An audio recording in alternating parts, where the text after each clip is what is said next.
Hi and welcome to the eMunie intro video, how it works. Now that you've installed the eMunie client, when you run it you're likely to see something like this.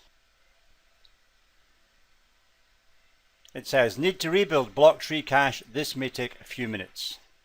Click OK. And then it loads the client. Now what does all that mean?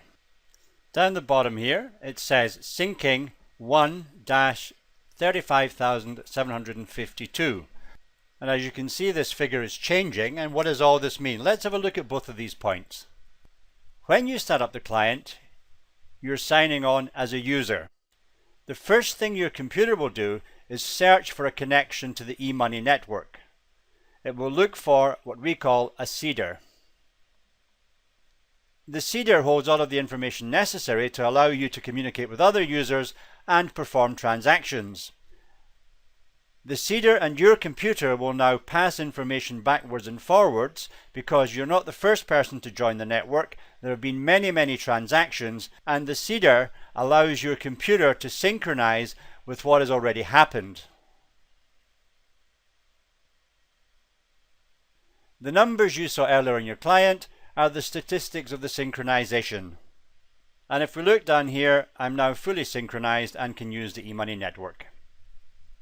Once your computer is connected to a seeder, it will then start looking for and connect to at least 2 hatchers. A hatcher provides a transaction facility between users. So here we have a second user. The second user will also be connected into the network. And you're now in the position where you can transact with each other. However, there's obviously more than one seeder in the network. Here we have a little localized group. There are other groups. These groups are also interconnected and further connected to other groups spanning the whole globe. You can be anywhere in the world transacting with somebody anywhere else in the world, making eMunie a truly fast global network. Once you understand a bit about the working of eMunie, you can choose to become a seeder, or you can become a hatcher, or you can just use the system. Plus, there are other things you can do which we'll cover in later videos. I hope this was useful. See you on the next video.